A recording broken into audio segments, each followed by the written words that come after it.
اور بڑا عرصہ وقت اچھا گزرا، طلاق ہو گئی، بیوی چلی گئی، ایک باغ بھی دیا تحفے میں۔ بعد میں آدمی پوچھنے لگا حضور آپ نے بیوی کو طلاق دے دی، کیا معاملہ تھا؟ آپ فرمانے لگے کوئی مسئلہ نہیں، میری بیوی بڑی نیک تھی، پرہیزگار تھی، اچھی تھی، فرما بردار۔ انداز دیکھیے گا، کہنے لگا جناب عجیب بات ہے، طلاق بھی دے دی اور اچھی بھی بڑی تھی، کس بات پہ طلاق دی؟ آپ فرمانے لگے وہ میرے ساتھ 27 سال رہی ہے۔ کتنے سال؟ اور میں انتظار کرتا رہا ہوں۔ میرے نبی پاک صلی اللہ علیہ وسلم نے فرمایا جس کو اللہ تکلیف نہیں دیتا اس سے اللہ ناراض ہوتا ہے۔ میں نے 27 سال انتظار کیا، اس کو تو کبھی سر میں درد نہیں ہوا۔ تو آپ فرماتے ہیں میں نے اسے ایک باغ دے کے بھیج دیا اس کے میکے۔ میں نے کہا تیرے اوپر تو کی آزمائش نہیں آتی تو کہیں ایسا نہ ہو اللہ تجھ سے ناراض ہے تو مجھ سے بھی ہو جائے۔ مانے لگے اس خیال میں نے اس کو بھیج دیا ہے کہ اس میں تو تکلیف ہی کبھی نہیں آئی۔ ہمارے ہاں ذرا سی آزمائشیں ہیں اور لمبے چوڑے پہاڑ ہیں۔ اور ایک اور بات سن لیں، آزمائشوں میں جو جینا سیکھ جاتا ہے نا، رب کریم اسے درجے بھی بڑے ہی عطا فرماتا ہے۔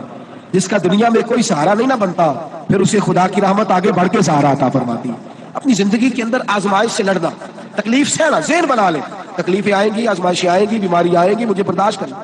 جس کے اندر برداشت ہے اس کا حوصلہ بہت بڑا ہے، اور جو برداشت سے آ رہی ہے وہ ختم ہو جائے۔ میرے رسول کریم صلی اللہ علیہ وسلم کی صحابیہ حضرت اسماء بنت ابی بکر صدیق، جناب صدیق اکبر رضی اللہ تعالی عنہ کی صاحبزادی ہیں، حضرت عائشہ کی بڑی بہن ہے۔ یہ وہی ہے جو غار ثور میں میرے نبی کو کھانا پہنچایا کرتی۔ 90 سال سے زیادہ عمر ہوگی حضرت اسماء کی، اور ان کے صاحبزادے عبداللہ بن زبیر رضی اللہ تعالیٰ عنہ۔ 90 سال سے زیادہ عمر ہوگی اور ان کے صاحبزادے لڑائی کر رہے ہیں حجاج بن یوسف کے ساتھ۔ آنکھوں سے انہیں نظر نہیں آتا حضرت اسماء کو، بوڑھی ہو گئی، صاحبزادہ جہاد کر رہا ہے۔